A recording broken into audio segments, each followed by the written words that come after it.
Alex Eala arrives in London, and the tennis world goes silent. The black sedan turned the corner slowly. No escort, no motorcade, no advance team clearing the path. Just a car, moving quietly through the early morning streets of London, pulling up to the private entrance of Queen's Club at exactly 8 a.m. For a moment, nothing happened. Then the door opened, and Alex Eala stepped out, not as a visitor passing through, not as someone attending a function or fulfilling an obligation, as a competitor, arriving with the deliberate, unhurried purpose of someone who has made a decision and is in the process of acting on it. The same woman who had been handed a $50,000 fine by the WTA just 72 hours earlier. The same woman whose withdrawal from the HSBC Championship had ignited a week of debate, criticism, and speculation across every corner of the tennis world. The same woman that certain voices, official voices, public voices, had suggested wasn't ready, wasn't fit, wasn't equipped to handle what was coming. She was in London, racket bag over one shoulder, eyes straight ahead, moving through the small cluster of journalists and early arriving fans gathered near the entrance, as though the noise of the past week simply did not exist. No acknowledgement of the cameras, no reaction to the whispers, no sign whatsoever that a $50,000 fine and a formal WTA warning and 7 days of relentless public scrutiny had left any kind of mark. She walked past them all without a word. The group fell completely silent. "Is that really her?" someone whispered. "She's here. She's actually here." Within minutes, the news was moving faster than anyone could contain it. The hashtag Eala in London began climbing. Fans who had spent the week anxious, who had feared the worst about her mental state, her physical condition, her ability to withstand the pressure of the controversy, suddenly had their answer delivered in real time, without a press release or a prepared statement or a single word from her team. She was fine. She was focused. And she had chosen London, the city where she would soon compete in her first Grand Slam as a direct main draw entrant, as the place to make the only statement that has ever truly mattered. Not with words, with presence. Practice court 3, what nobody expected to see 30 minutes after stepping out of that car. Alex Eala was on the grass. Practice court 3, 8:30 a.m. Her practice partner, a young British player ranked outside the top 100, someone who had been quietly thrilled at the chance to share a court with the Birmingham champion, was already waiting. So were the onlookers. Journalists covering the HSBC Championship had begun drifting toward the practice courts the moment word spread of her arrival. Fans who had heard the rumors through social media were making their way to the fence, phones in hand, not entirely sure what they were about to witness. What they witnessed stopped conversations mid-sentence. She was not easing into it. She was not going through the motions of a light morning session designed to shake off travel and stress. She was operating with a sharpness and intensity that made the surrounding courts feel quieter by comparison. The left-handed serve came in at 115 miles per hour, faster than anything she had produced across an entire tournament week in Birmingham. It painted the lines with a precision that felt almost aggressive in its accuracy. Her ground strokes were crisp and clean, the ball leaving her racket early and direct. Her movement on the grass was fluid, not the careful, measured movement of someone managing an injury or conserving energy, but the movement of an athlete who is completely, fully present. 2 hours. Not one wasted minute inside them. Slice backhand. Approach shots. Net finishes. Returning heavy serves, handling low balls that skid and stay down the way only grass produces. Every drill purposeful, every repetition building toward something specific. She worked through patterns with the quiet focus of someone who has a very clear picture of what she needs and is methodically, patiently constructing it. "She looks incredible," one journalist murmured to the person beside him. "You wouldn't even know she'd been through anything." Her coach stood at the side of the court, arms folded, expression carefully neutral in the way that coaches train themselves to look neutral regardless of what they're actually feeling. But those who knew him, who could read the particular language of his silences, could see it clearly. Satisfaction. Deep, genuine satisfaction. "She's ready," he told the physio standing beside him. "She looks it," came the quiet reply. The fence, A moment that said everything when the session ended. Eala walked toward the fence where supporters had gathered. No media access. Her team had already communicated that clearly. No interviews, no statements, no questions about the fine, no comment on the withdrawal or the controversy, or what the WTA's warning meant for her going forward. The only response the tennis world was going to receive from Alexandra Eala would be the one she had already delivered on the practice court. But she stopped at the fence. She signed autographs, posed for photos, offered quiet, genuine smiles to the fans who had shown up, some of them Filipinos who had taken a morning off work, who had traveled into London on a Sunday, who had stood at that fence on the slim hope that she might actually appear. And then, near the front of the small crowd, a young girl, no older than 10 years old, held up a sign she had clearly made herself. The letters slightly uneven, the paint still slightly fresh. Laban, Alex.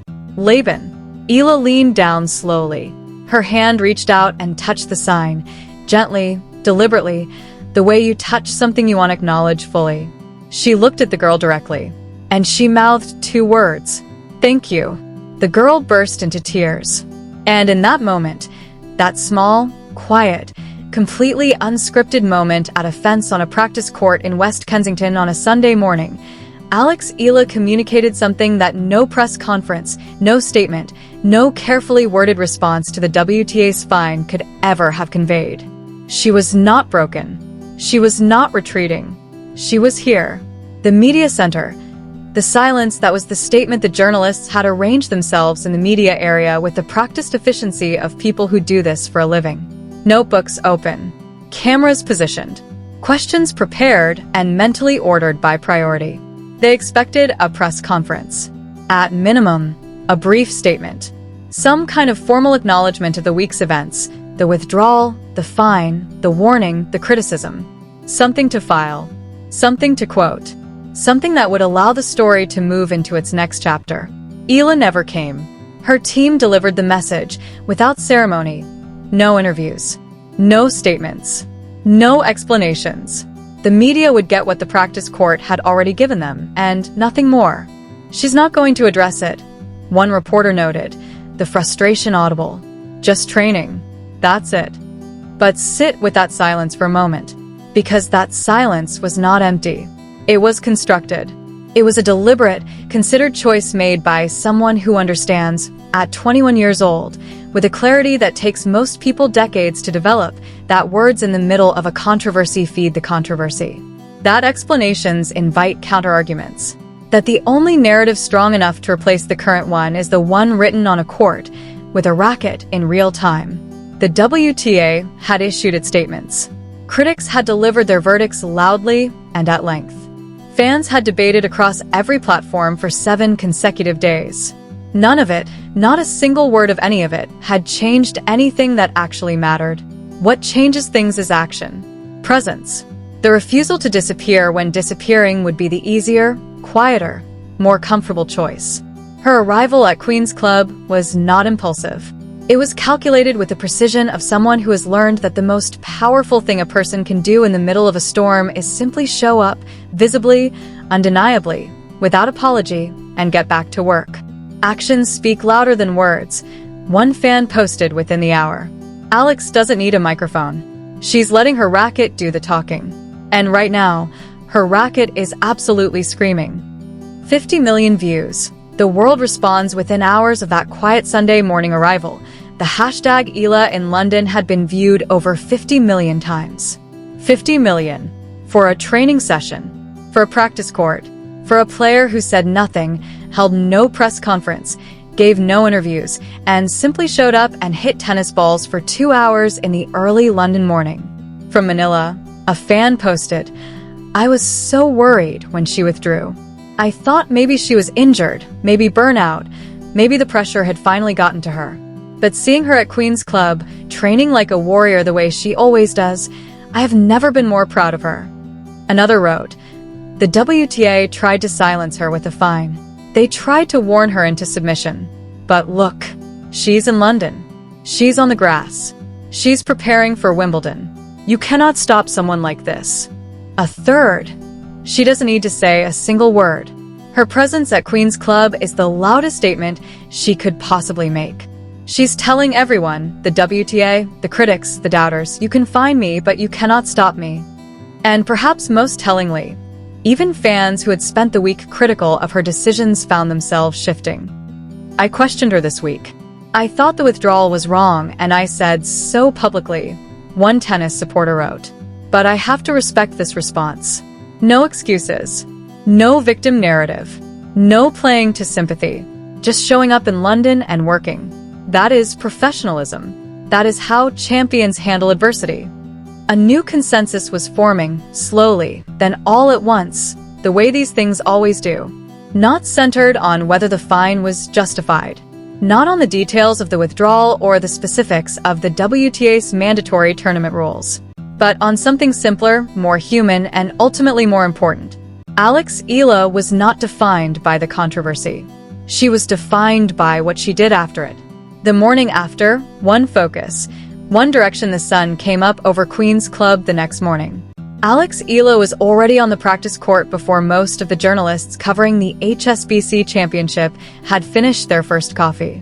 The fine still existed. The formal warning was still on her record. The debate about whether she had been treated fairly, or too harshly, or not harshly enough depending on which corner of the internet you consulted, was still ongoing in various forms across various platforms. But the narrative had moved.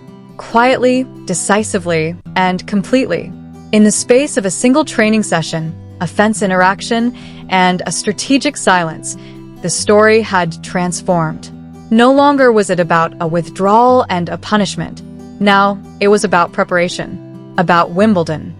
About a 21-year-old who had endured a difficult week and responded by flying to London, getting on the grass, and training harder than anyone expected. She reportedly told someone on her team simply, without drama, "I'm not thinking about the fine. I'm thinking about Wimbledon. That's all that matters now." And there it is. The whole thing distilled to 2 sentences. The fine will be paid. The warning stays on the record. The critics will move to their next subject when something more interesting presents itself. These things pass. They always pass. What does not pass, what accumulates and compounds and builds into something permanent, is performance. Results. The body of work you construct on courts, across years, in the moments when the pressure is highest, and the most convenient thing you could do is shrink. Alexandra Eala does not shrink. Birmingham proved it. The arrival at Queen's Club confirmed it. And what happens at Wimbledon? On the most storied grass in sport, in the tournament that defines grass court legacies, at a major she enters for the first time as a direct main draw entrant, will be the next chapter in a story that keeps insisting on being bigger than anyone initially predicted. What this moment actually was here is the honest summary of what happened on a Sunday morning in West London. A young woman got out of a car, walked onto a practice court, hit tennis balls for 2 hours with complete, visible, undeniable focus, signed autographs for fans at a fence, touched a hand-painted sign held by a 10-year-old girl, and left without saying a word to a single journalist. That was it. And somehow, in the space of those 2 hours, she managed to accomplish what no press conference, no statement, no carefully constructed media response could have achieved. She changed the story. She shifted the conversation from her lowest moment of the week to her most powerful one.